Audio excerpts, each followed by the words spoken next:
Aí quando começou a outra enchente, guri, foi apavorante. Eu abri a porta dos fundos, eu me dei de cara com a água.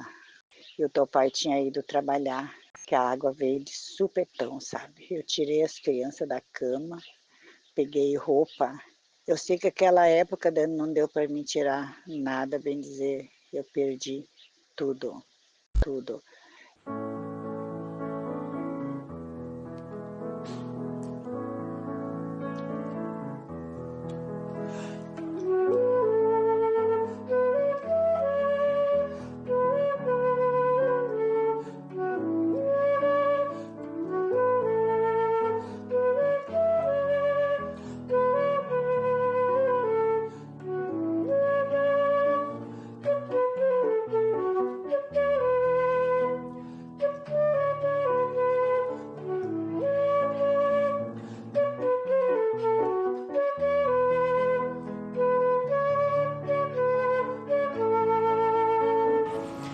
Bom, eu não tenho muitos registros da minha infância, assim, da minha primeira infância, na verdade, né? Eu vim de uma família que quando eu nasci, o argumento é que não se tinha dinheiro para câmera fotográfica.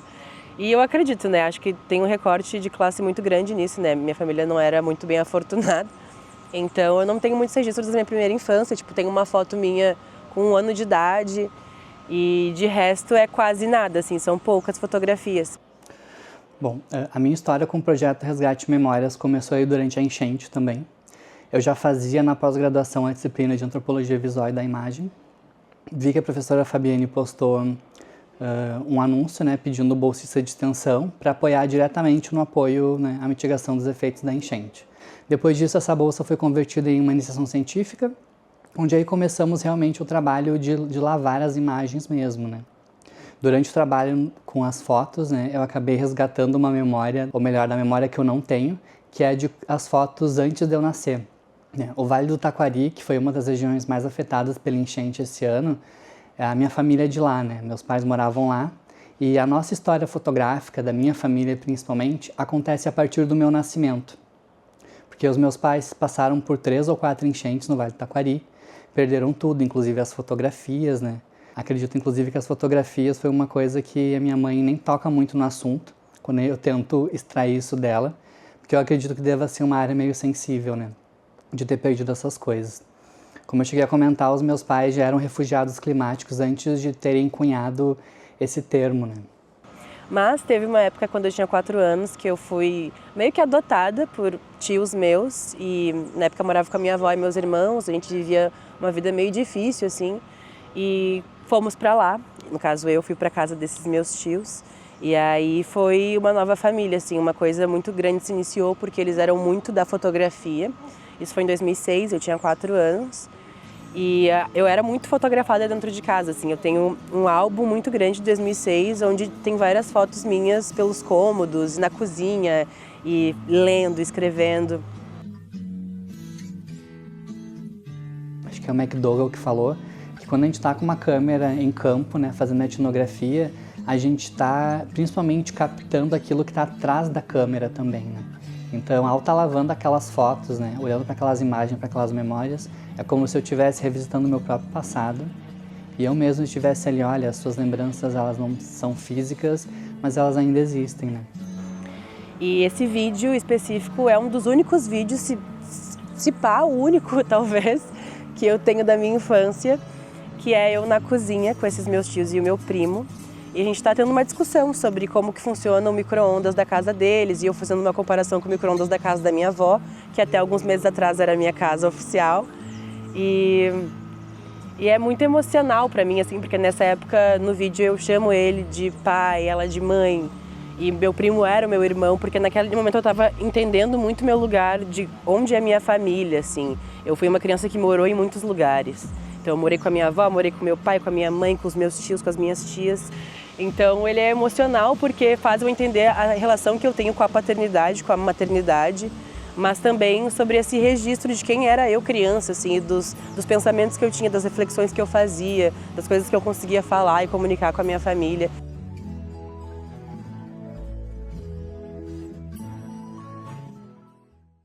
Eu entendi nesse semestre que a fotografia é um ótimo método, uma ferramenta para a gente estar acessando locais sensíveis. E foi assim um pouco comigo também. Porque antes eu não me importava muito com o acervo da minha família que foi perdido nas enchentes que a minha família passou, né? Tanto que as pessoas falam, você é muito parecido com o seu pai, quando o seu pai era mais jovem, mas eu não tenho como saber isso. As pessoas têm essa memória, mas eu não tenho porque eu não tenho esses registros. Quando eu me inscrevi na cadeira, eu já sabia que estava rolando esse projeto de resgatar essas memórias e todo esse rolê da enchente que aconteceu e que tinha um pessoal que estava trabalhando na limpeza dessas fotografias. Isso me despertou um interesse, assim, eu acompanhei bastante através das redes sociais do Navisual, como é que estava acontecendo todo o processo. Comecei fazendo um trabalho remoto, né, onde a gente pegava toda a questão científica da conservação de fotografia e transformava de uma forma acessível para levar para as redes sociais. Foi muito interessante, assim, porque é uma coisa muito processual, é muito lento, então tu tem que ter todo um cuidado, tu tá mexendo com uma coisa muito frágil fisicamente, assim, é um objeto frágil, mas é muito doido que é uma fragilidade muito grande de uma coisa que não é um objeto, sabe? É uma coisa emocional mesmo. O trabalho no laboratório ele me ajudou principalmente a reconhecer que existe essa ausência.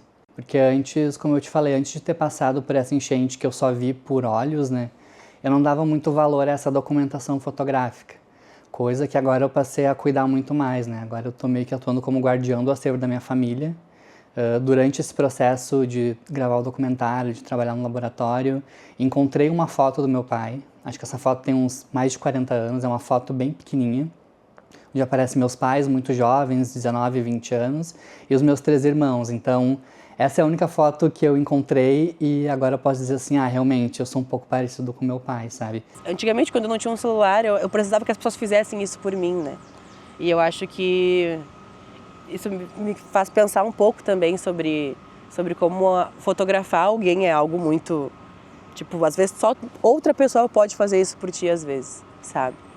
Porque até aquele texto que a gente leu na aula também, né, que diz sobre a segunda morte, né? A primeira morte é quando a pessoa morre, né? E a segunda morte que diz nesse livro que nós lemos para a aula é quando a gente perde aquele documento, a fotografia, então a gente perde de novo. Eu já não tenho meu pai comigo, então agora cada vez que eu me reúno com a minha mãe, com meus irmãos, meus sobrinhos, eu ligo a câmera, eu fotografo, eu vou criando memórias e depois eu mando no grupo. Que eu penso, vou espalhar para todo mundo vai ter essas fotos. Para que a gente vai usar, a gente não sabe, mas eu fiquei muito ansioso em criar essas memórias, com medo de talvez acontecer o mesmo, de talvez perder as fotos, sabe? Eu tive essa conversa com uma outra pessoa de o que a gente faz no dia seguinte, assim. Sobre tudo no geral, mas sobre essa questão da fotografia, mais especificamente sobre a enchente que aconteceu. O que era o dia seguinte dessas pessoas que perderam todas essas fotografias? E acho que essa limpeza de fotos me faz questionar o que eu faço quando eu já não tenho nada, sabe? Tipo assim, como é que eu vou reviver essas coisas não tendo mais essas fotografias? E eu acho que só o processo de eu pensar sobre isso já me cura em algum lugarzinho das coisas que eu não tenho, sabe?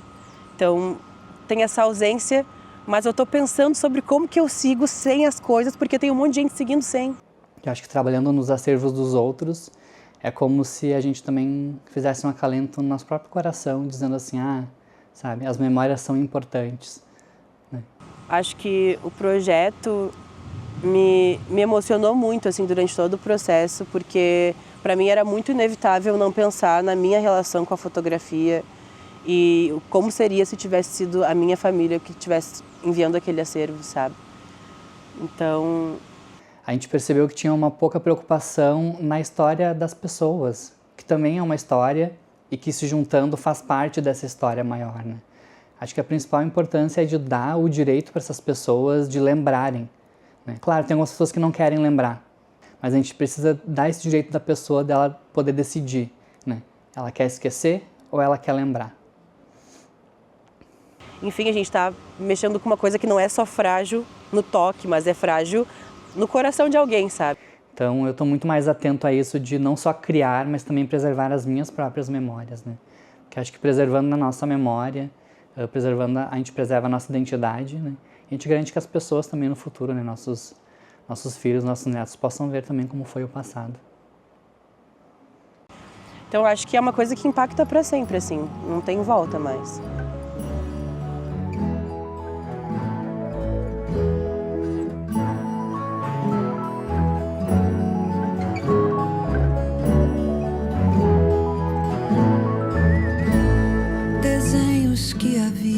leite aqui, ó. Só teu leite, Não. pra esquentar teu leite. Tu não tava gravando, tu tava na espera. Agora que tu tá gravando. Agora? Entre corações que tenho tatuados de você, Abrir a porta. me lembro mais Eu não tenho. de você. É, cada um tem um modelo. Não esqueço Fica junto, mãe, pra ficar mais legal. Eu comprei desse tamanho. Né, mãe? Aham.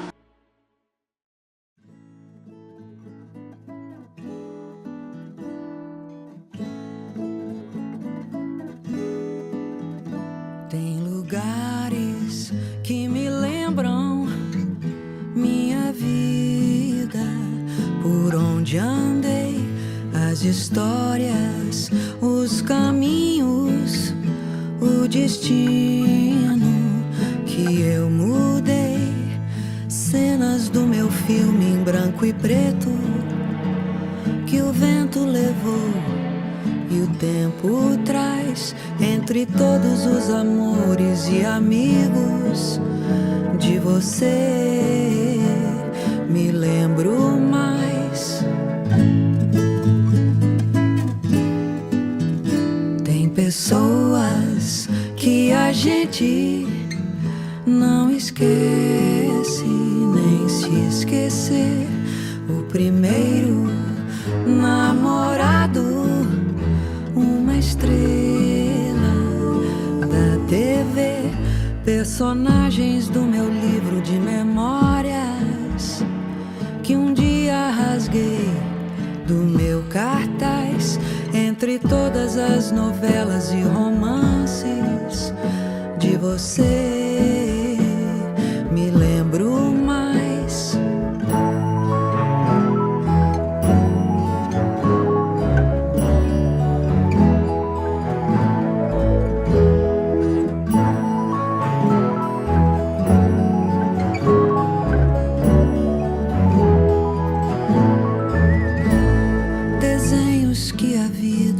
Fazendo, desbotam alguns, uns ficam iguais, entre corações que tenho tatuados de você me lembro mais,